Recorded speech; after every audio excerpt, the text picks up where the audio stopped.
How are you? Somebody called and complained about you guys. You guys were involved in something damaging somebody's windows. It's 8:50 in the morning. Quiet South suburban Sauk Village when these two kids, a boy and a girl, both 14, are stopped by police. Ain't got nothing to do with me. What? Okay, you guys got your IDs on you? Officer Seth Brown starts questioning the 8th graders about a broken window in the neighborhood. Do me a favor, keep your hands out of your pockets, bro. Just keep your hands out of your pockets. You're coming out here to see friends? Okay. Police body cameras are rolling What happened? and also show Sergeant Scott Langan talking to a woman in the street who suspects the teens damaged a window on her home the day before. That's the boy that did it. I got a picture of him blowed Who up. are they? Do you know who they are? They know my nephew. Sergeant Langan then approaches the teens who are still being questioned by Officer Brown. Full name and date of birth, okay? I'm not gonna play with you two. Do you understand me? Okay, well, I'm gonna tell you. But the situation quickly escalates. Why are you touching me? Put your hands behind This your ain't back. got nothing to do with Put this. your hands behind your back, man. Why are you touching me? Because you're under arrest. For what? CDP. Arrested for CDP. What exactly is CDP? The boy's lawyers say the 8th grader definitely didn't know. It's an acronym for criminal damage to property. I'm gonna tell you something, dude. His friend then starts recording it all with her phone. Listen, Or it'll be another charge. you understand me? It'll be another charge, man. Then listen to the conflicting messages from the different officers. One saying, "You'll be let go." The other, "You'll be tased." Right now, it's just her word against your word. If you want your to hands if you want to behind make your it back another now, or charge, I'm gonna tase you. you're going to get charged Put and your let go. But then Officer Brown stays true to his word and uses his taser on the 8th grader, who starts screaming in pain.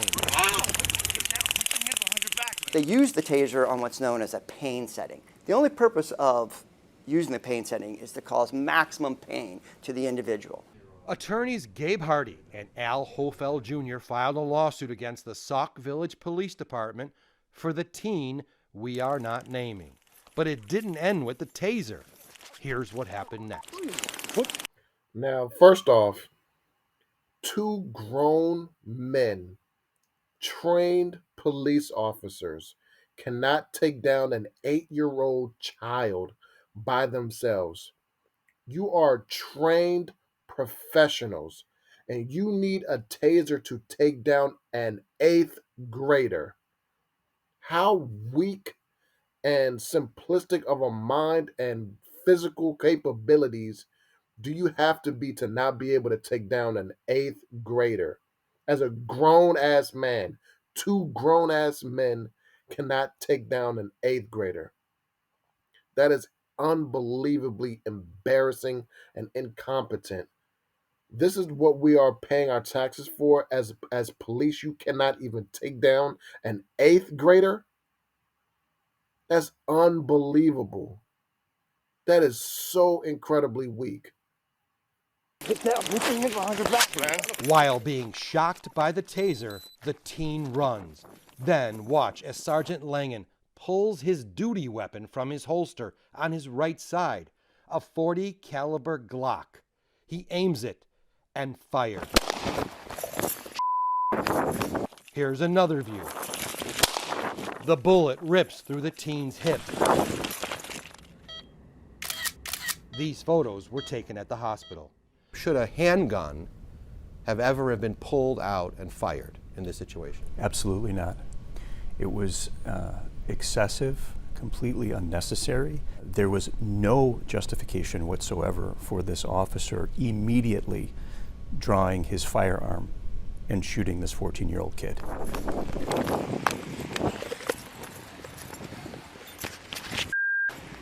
The teen, now bleeding, runs from the officers. Dude, Sergeant Langan catches up and this time pulls out his taser as the teen jumps a fence. go around the block. He ran around the block. What was this 14-year-old thinking while he was shot and hiding in a yard somewhere? He was afraid they were coming after him. He was afraid they were going to shoot him again. They shot him once for no reason. Why would they not shoot him again?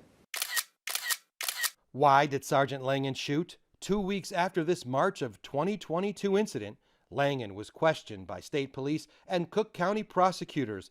In this report obtained by the CBS 2 investigators, he claimed the shooting was an accident. He said he thought he grabbed his taser and didn't realize he grabbed his gun. So now let's take a second here. We all know, anybody who practices the Second Amendment know that there's a huge difference in feel, weight, and also position on your body where you would carry your service arm handgun versus a taser. And we already know this has happened again. We know that story of the other young man who died previously from a woman who thought she pulled a taser and accidentally, supposedly, shot the young man with her service handgun. How incompetent can police be to not know the difference between the taser and their handgun? We all know that the police train constantly, multiple days, multiple rounds in the firing range, multiple rounds in training during before they become police officers, before they become certified, all these things that they have training done supposedly. How can you do that? At what point do we have to start to determine that this was not an accident, that these things are happening on purpose? Because 2 cases in the same area, same city, not too far in between, a year or 2 years difference, and it happens again. And stated, "I'm completely sorry. I feel like I let everyone down. I have nothing else to say." Do you think he should have known that he had a handgun in his hand? He certainly should have known they had a handgun in his hand. He pulled the weapon from the holster that holds his handgun. Keep in mind, the handgun in this case, the Glock, is nearly 5 times the weight of the taser. Reckless? Beyond reckless. And that is complete disregard and recklessness by you, the officer, not only endangering the individual that you are firing at, but the public in general. Where he had kept his gun and his taser mattered. Take a look at this photo showing the sergeant's vest. It shows where he carried his taser. Then look at Officer Brown's gear. He had a separate holster on the other side of his body for his taser. There was a life-saving reason for this. A year earlier in Minnesota, an officer grabbed her gun instead of her taser and killed Dante Wright during a traffic stop. To make sure this type of incident didn't happen in Sauk Village, the police chief required officers to move their tasers to the opposite side of their body from their handgun, said Langan in his statement. But Langan just kept his taser Velcro to the front pouch of his vest. When that officer made the decision to pull that handgun out of the holster, Yes. he was pulling it from a side of his body where the taser was never supposed to be. Correct. And when he extends it out in front of him, it's within his range of vision. In fact, it's within his direct line of sight.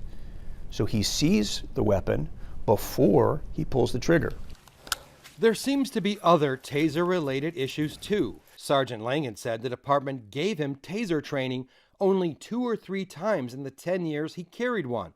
But this department policy says at a minimum, officers should be trained every year. Hey, what's going on, man? The man with his hands up is the boy's guardian. He showed up on the scene after the injured teen, who was still hiding, called him to tell him he'd been shot by police. The ambulance is coming up to check him out, okay? All right.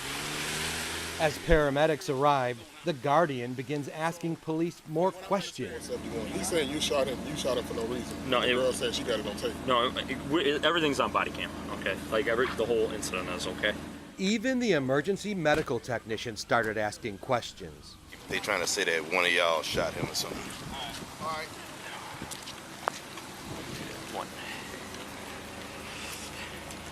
On me. Then the teen's handcuff is removed. Hey, let me take that handcuff off. And then he was transported to the hospital and treated for his gunshot wound. The broken window was never brought up again. Do they ever arrest this 14-year-old? They never arrest him. They never charge him. They never cite him. Dude. It's like it never happened? It's like it never happened. And it looks and feels like contrition because they know, because they shot him unjustifiably. It's now been a year and a half since the shooting, and the police department has yet to even start the disciplinary process. Last month, the Cook County State's Attorney's Office decided not to charge Sergeant Langen. The Sauk Village Police Chief says he was waiting on that decision before taking any action. What a disgusting set of events where previously you already know where your taser is. You don't follow protocol in moving your taser, but it's still nowhere near your service handgun. Your holster, you train with your holster constantly. It gets to the point where you have to realize that it's not necessarily a racial black and white thing, but at the same time, you're more reckless, not caring, unaware because that is a black person. Not saying that the officer is a complete racist, but you have to understand that if that was a white person, they would have just a little more awareness, a little more respect and empathy to not pull out the handgun instead of the taser. But since it's a black child, you don't really care as much. You don't think about the repercussions as much because you got bootlickers, unions that will protect you, qualified immunity, all of these things. So you don't have that awareness to say, this is a human being. I could possibly kill this person if I don't choose the right tool to use, which is unbelievable to me. I don't care if you think like me or if you don't. Let me know below how you feel because something's got to change. Something's got to change.